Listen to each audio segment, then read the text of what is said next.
Fast forward to day 2, which was Friday of the same week, this last week. We go into the shop and we're going to go ahead and assess the progress of the repairs that are occurring.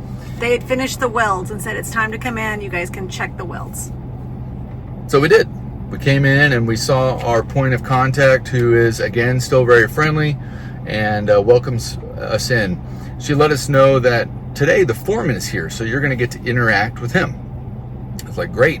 So we go through, same guys that were doing the welds on Tuesday had just finished the welds on Friday. We're going through the same list of things. They had replaced the what do they call it? Wall plates. The floor plates. Floor plates. With a thicker metal. They have put 10 instead of 5 lag screws, lag bolts. They have replaced the 5/8 lag screws with 1/2 lag screws with other supporting. I'm trying to remember if it's bolts or if it's the what is the thing called? What's that glue stuff? Sikaflex, whatever. So they went through with us and showed us the welds. And the wall plates had, I thought it was interesting, they had these almost like little cuts. It's probably, I'm probably describing this wrong, but they're like 3 cuts in the middle, and it's like they took out a piece of the wall plate so they could weld through in the center, not just on the sides, but in the center. Through the wall plate into the frame, and I guess to get the wall plate to, as an additional adhesion, in addition to the screws, the 10 screws they put on each side. Right. So these thicker wall plates are welded on the outside and at 3 locations in the center, and they have 10 instead of 5. So these things are screwed in and pretty robust repair. About this time, the foreman walks up. Again, we're not going to use names. This particular personality is a little different demeanor than that of what we met up to this point at Grand Design. He's pleasant out of the gate until we start asking more difficult questions and maybe challenging the perspective. At that point, we switch gears a little bit to where it's a little less friendly and it's a little more pointed. Fortunately for us, we're not easily intimidated, especially her. So she leans in and she starts having conversations with this person about how is this supposed to make us feel better about the I-beam? How does this even happen? How is this repaired?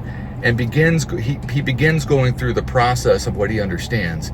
And while it's not completely understood by us, because this is not our space, not our expertise, it doesn't feel great. It doesn't feel like we fully understand how this is going to improve the integrity of the I-beam up to or beyond the original build itself. So I stop him and I ask him, how many times in your career have you seen this particular problem? Because it seems to be that nobody else in Grand Design, at least on Tuesday, had ever seen this before. And he said, in my 35-year career, I've seen this 4 times. I said, that's problematic. How many times have you seen it come back after a repair? I said, I've never seen it come back after repair. I said, you'd put your name on that.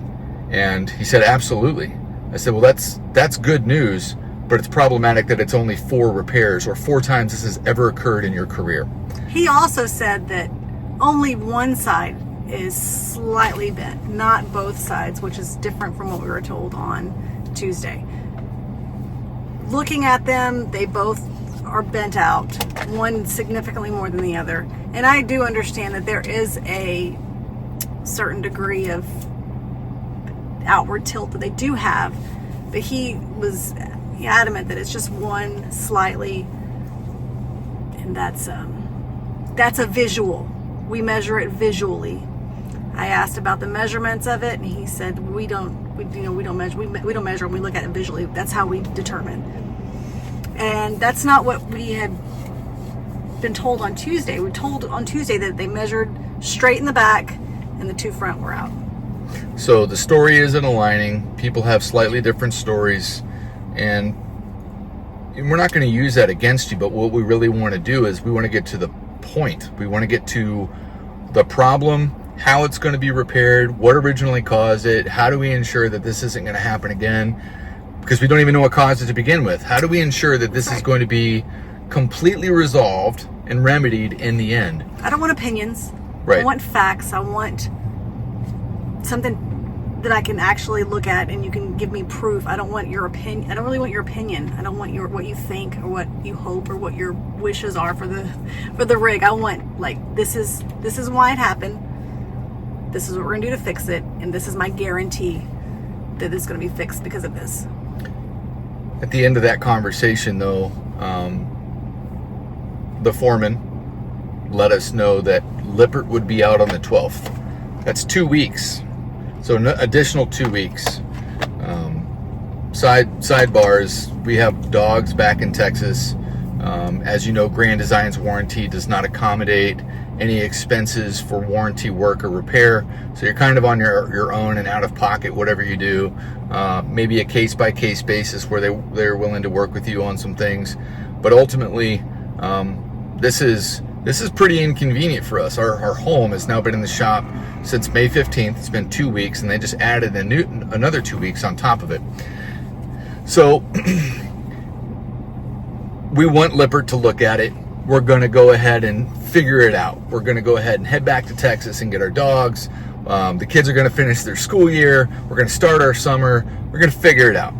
We're going to work with Grand Design. It's my birthday in 2 days. It's her birthday in 2 days. The kids have been really good about dealing with all this, keeping in mind that there's like a family dynamic where we're raising a family while we're trying to figure this out. This whole thing was intended to live a slightly different lifestyle and open the world up to our kids, which we've been very grateful we've been able to do.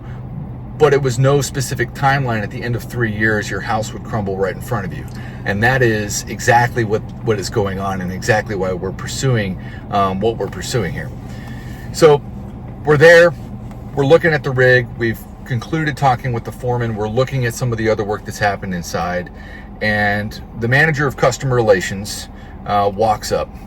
She's quite friendly and receptive to our situation. Matter of fact, I don't even know who she is out of the gate. I asked Mandy, who is this? And she said, that's so-and-so, pretty important. I said, well, this is our opportunity to let her know exactly where we're at. Everybody that we've talked to, they understand. If she's going to walk up on our rig, it's probably deserving that she knows. So I pull her aside and I let her know that we're pretty uncomfortable with the fact that we are one of 4 of this guy's entire 35 career for an I-beam being bent, and that it's coupled with the frame flex issue. Our entire roof was ripped off. Our kids live in this thing, and we're extremely uncomfortable. So she listens to us. She connects as a mom about what she's going through, that we don't feel safe towing with our kids. And she's listening to us at this point. She's receptive, very receptive. Right. So while we're chatting with her, we also let her know, not only are we as parents uncomfortable about the situation and that we have an extremely unique situation with the I-beams, the frame flex, we've been out of pocket on this thing. Now it's going to exceed a month. And she's listening. We let her know that we've also done our homework, and that if we were talking with an insurance company regarding an accident, this would be totaled out. Additionally, we've talked to dealerships and other folks that would usually be in the business of buying these for trade-in, and it's not happening. So while we owe on our home and our rig, we know that most of these investments go a little upside down because it's an RV, it's not real estate. We are more than upside down. We're paying on something that's essentially worth nothing. She didn't argue with that. She listened, and that concluded our visit. At the end of the visit, we, as we did on the first visit, decided to go ahead and send them an email recapping and letting them know exactly where we were at. After the visit, we got home and we kind of had to gather our thoughts. And I like to follow up anything that we've done verbally with an email, just to get it in writing and try to get it in writing while it's fresh on our mind and we don't forget anything. We tried to be articulate in our wording so that they understood that we are a family. We've got young kids. We, tried to explain like why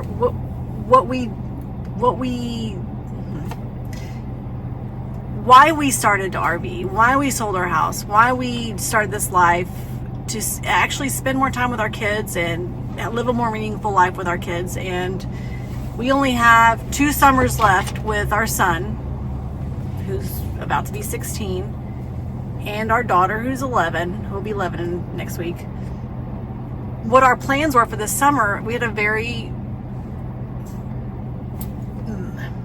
This week. I'm sorry. We had big plans for this summer. We've already visited all 50 states, and we were going to cover some more of the Canadian provinces and go visit the Canadian Maritimes, and we had it all planned out. We were supposed to, right now, instead of being here, we were supposed to be in Newfoundland, watching the glaciers flow by in our rig. We had big plans. So, trying to connect with her as a mom and with the Grand Design, family structure that they have, and how, we're all a big family. We tried to let them know how important this time was for us for this summer, and what it means to us to not be able to do that with our kids this summer. Instead, we're at an Airbnb in downtown Elkhart. I got to tell you that the reply that we received back to what we thought when we left, we were reminded that Grand Design is a family, and that the employees and the customers are like this. So we had tried to appeal to that sense of humanity. Like, this is what we're actually losing. The economics are one thing, the material part is one thing. Here's what we're actually losing. And it fell flat, actually. The reply that we got back from our customer relations manager was fairly cold in reply, and took it a step further by letting us know that most of the work that's being performed is outside of warranty, and that they're doing it as a courtesy. The roof that was completely shredded on the way to Elkhart was not shredded because of lack of care or maintenance. Negligence. The roof came up because of the separation of the nose cap, and it's shredded. Additionally, the underbelly, which is apparently not under warranty, the bottom fell out because of the frame flex and the twisting, not because of anything that we did. Additionally, we were told that a second party at some point had come in and reviewed the beam, and that it was likely due to a drop. We never dropped the rig.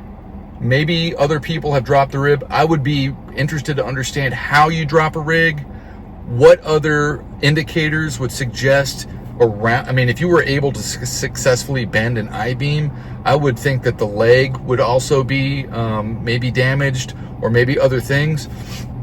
Ultimately, it sounded like they were transferring a lot of this and accusing us of misuse or damaging the rig, and that they're doing us a solid by they're going to go ahead and fix it outside of warranty anyways. How do you drop a fifth wheel? Like, how do you drop it? That's I still can't wrap my head around it. How do you drop a rig whenever the first thing that you do to get it off of the truck is put the front landing gears down? That's how you get it off the truck. So to drop it, how do you do that?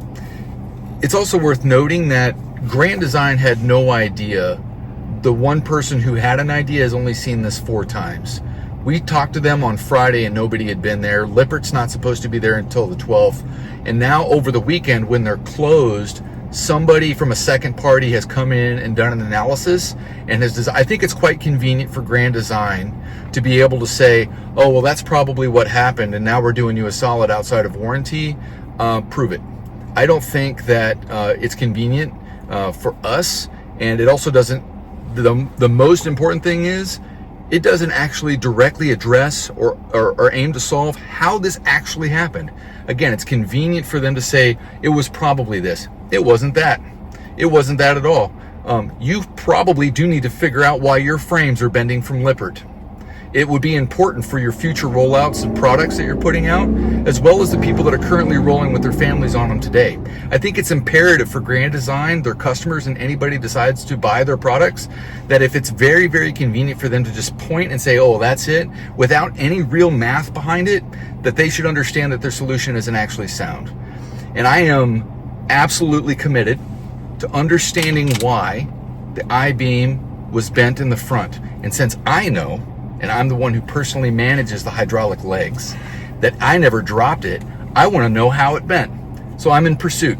And I hope that everybody that sees this should understand that if you decide at some point to buy into a 𝕥𝕬𝕬 product and live in it full time, that this is the reality of their 5-year warranty, that their warranty very clearly calls out they will not accommodate you, maybe case by case basis, but we've been here for nearly 3 weeks. They'll pay us maybe 1. Additionally, this doesn't solve for a lot of the other things that have been going on in our lives, and they're just going to be hands off. And for being a family, it feels quite cold. That's the emotional part of the video. Tell me how our rig is going to be better after all of this.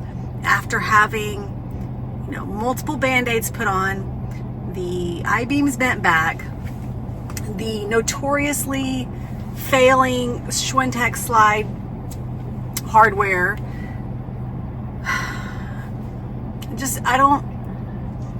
I want to know how that's going to make it better, and how this is going to keep us from having to come back up here in 6 to 8 months. That's what we've asked of Grand Design. We've implored them. We really want this to be done, and done correctly. And if it can't be done correctly, make the right call. Do the right thing, because that's what family would do.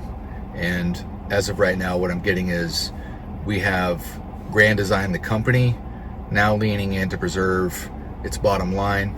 I understand as a businessman you have to do that. And they're doing us a favor. But you're not doing us a favor by warranting the things that you said you would warranty and then making us feel like we've done something wrong and that you're doing us a solid. That's not what family does. That's an abusive relationship. And I don't think I'm down for it. I would like to have like a discussion. I would like people to engage with this video and let us know how their their thoughts on it. Not just, hey, that's bull, screw Grand Design, blah, blah. I don't want to hear any of that. I want to hear Well, maybe some of it if it's a well, yeah, come on with it, but I want to hear your thoughts on if this is a legit fix. Is this something that's going to be fixed? Can it be fixed? If you're a welder, if you've worked with I-beams or metalworks or steel, know how on a molecular level things work, when things are heated and reheated, cooled and reheated, what's the right temperature that you have to go to before the integrity is actually improved or not. If you do it with a welding torch until it's red hot and start to bend, is that appropriate? Like, what do we need to know? We would love to hear in the comments. Again, what I just mentioned, I don't know if that's how they repaired it or not. They haven't told me. We have asked. They don't know either. So we'll give you an update on what the interaction with Lippert looks like, as well as I'm sure there's going to be a series of communication leading up to the 12th, or eventual pickup of the rig, or some other outcome. We're going to go ahead and continue to share. We know that there are other people out there going through their own situation with Grand Design. Some have probably been better than others. Some have been probably not great at all. And we, as customers, are going to organize and make sure that we are communicating with each other, because we will pursue the right outcome if Grand Design is not willing to produce the right outcome on their own for whatever reason. So for Don Clark, all of the executive team, all of the people working in the customer relations team, we see you and we're here. And you're not dealing with the lowbrow form of the society that we live in. We are all professionals here. We are experts in our spaces, and now we're focused in on this particular problem. So if you would like to contribute to the conversation, please do. We look forward to keeping you all apprised of our next steps, and we'll see you on the next round. Be sure to like, comment, turn on your notifications if you want to follow along. Keep you posted. Thanks for your attention. Thanks for your attention. We want to hear from you. Subscribe to 𝕤𝕬𝕬𝕥. Don't forget to subscribe to 𝕤𝕬𝕬𝕥. He talks about 24/7. No, I don't.